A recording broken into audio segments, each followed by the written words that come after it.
नमस्ते प्रणाम हर हर महादेव। हम अवधेश प्रेम यादव आप सबके गुरु छू को लागतनी। और आप सबसे बताओ तो आज बड़ी खुशी होता है कि बहुत ही अच्छा भाई, बहुत ही अच्छा मित्र एक्टर ओके राज जी के आज जन्मदिन बा। भाई के हमारा तरफ से जन्मदिन की हार्दिक शुभकामना। इसी तरह मुस्कुराते रहिए, खिलखिलाते रहिए, आगे बढ़िए, प्रगति कीजिए। भगवान से मेरा यही कामना है, आपके जीवन में हमेशा खुशी भरा रहे। Happy birthday to you okay Raj ji. Thank you. Hey guys, अस्सलाम वालेकुम, नमस्ते, प्रणाम। मैं हूँ आपका भाई मनी मिराज। आज बड़ी खुशी से मुझे कहना पड़ रहा है कि आज एक्टर ओके राज का आज जन्मदिन है। तो ओके राज, आपके जन्मदिन पर ढेर सारा शुभकामनाएं। आप ऐसे ही ज़िंदगी में तरक्की कीजिए और ऊपर जाइए, यानी कि तरक्की कीजिए। Thank you so much. Happy birthday okay Raj. नमस्ते प्रणाम हर हर महादेव। हम भोजपुरी गायक अलबेला अशोक। और बताओ, बहुत ही खुशी हो रहा बा कि मेरे बहुत ही अच्छे मेरे एक्टर ओके राज जी का जन्मदिन है। तो जन्मदिन की ढेर सारी शुभकामनाएं। आप इसी तरह आगे बढ़ते रहें, जहाँ मस्त रहें। Happy birthday to you, love you. प्रणाम। हम भोजपुरी एक्टर शशिलाल यादव। बड़ा ही खुशी की बात बा कि आज ओके राज भाई के जन्मदिन में हमारी तरफ से ओके राज भाई के जन्मदिन की ढेर सारी शुभकामना। हैप्पी बर्थडे भाई। आप जो मिलियन साल, माता रानी आपके हर मनोकामना के पूर्ण करे। आप हमेशा स्वस्थ रहें, मस्त रहें, खूब नाम कमाएं, मम्मी पापा का ख्याल रखें और आगे बढ़िए। जय माता दी। धन्यवाद भैया। हम भरत भोजपुरिया रउआ तमाम भोजपुरिया भैया लोग के पैर छू के प्रणाम करतनी। और आप सबसे बता दी कि आज बहुत ही खुशी के दिन बा कि ओके राज जी के आज जन्मदिन है। तो हमरा तरफ से वहाँ के जन्मदिन के बहुत बहुत बधाई और हार्दिक शुभकामनाएं। आप दिन दुना रात चौगुना तरक्की करी, खूब आगे बढ़ी। बाबा बजरंग बली आपके सारी मनोकामना पूर्ण करी। हैप्पी बर्थडे टू यू ओके राज जी। जय माता दी। नमस्ते प्रणाम सलाम। हम आप सबके अपन राहुल राजधानी। और आज बताओ में बड़ा खुशी होगा था कि हमारी team Ajay video mixing lab के टीम हमारे भैया ओके राज के बर्थडे बा। तो हमारे तरफ से बधाई हो। हैप्पी बर्थडे भैया, हमारे ओके भैया। और माता रानी की दया आप पर बना रहे। और आप सब भोजपुरी चाहे वाला से भैया बा कि उनके प्यार दिलो। नमस्ते प्रणाम आप सभी भोजपुरी भैया के। हम भोजपुरी गायक विक्की राज। और बतावल आज बड़ी खुशी हो रहा बा कि आज हमारे बहुत ही अच्छे भाई, बहुत ही अच्छे इंसान ओके राज जी का जन्मदिन है। तो आप सबसे विनती है, आग्रह है, नम्र निवेदन है कि आप सब प्लीज़ भाई के लिए आप सब लंबी उम्र का कामना करें और ढेर सारा प्यार और आशीर्वाद दें, ताकि भाई अपने जीवन में खूब आगे बढ़े, खूब तरक्की करे और अपने मम्मी पापा। नमस्कार प्रणाम। मैं आप सबकी सिंगर अनु सिंगारिया। और आज बहुत ही ज्यादा खुशी का दिन है कि भोजपुरी के बहुत अच्छे एक्टर ओके राज जी का जन्मदिन है। तो जन्मदिन की ढेर सारी शुभकामनाएं हैं आपको।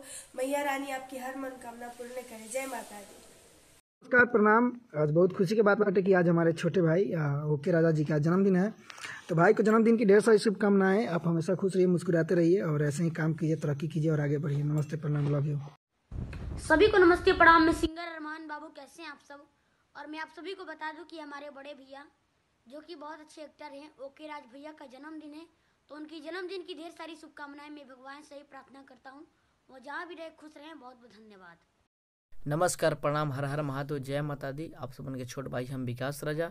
सब भाई लोग के हम पैर छू के प्रणाम करता नहीं। और आज बहुत ही खुशी के बात बा कि हमारा भाई ओके राज के जन्मदिन बा। तो सबसे पहले हमारा तरफ से जन्मदिन की हार्दिक बधाई।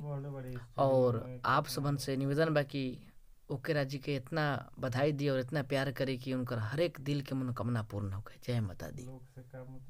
नमस्कार प्रणाम। मैं एक्ट्रेस निशा आर्या। और आज बहुत खुशी की बात है कि हमारे अजय वीडियो मिक्सिंग लैब के बहुत ही अच्छे एक्टर ओके राज जी का जन्मदिन है। Happy birthday okay Raj ji. आप जियो हजारों साल और अपने जीवन में खूब ढेर सारा नाम कमाएं, खूब आगे बढ़े, खूब तरक्की करें। Happy birthday to you. नमस्ते प्रणाम आप सब भाई के। हम आप सबके भाई सौरभ ऐश्वर्या।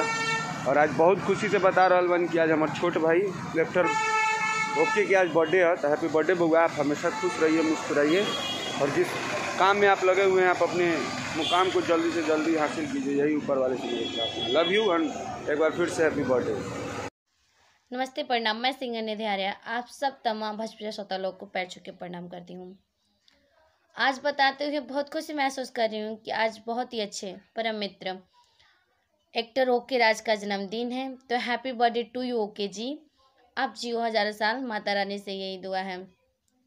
और दिन दुना रात चौगुना आप तरक्की करो और माता रानी आपके मेहनत में बढ़ोतरी करें और happy birthday to you. I wish you very very happy birthday to you. Okay जी, सो लव यू। हर हर महादेव।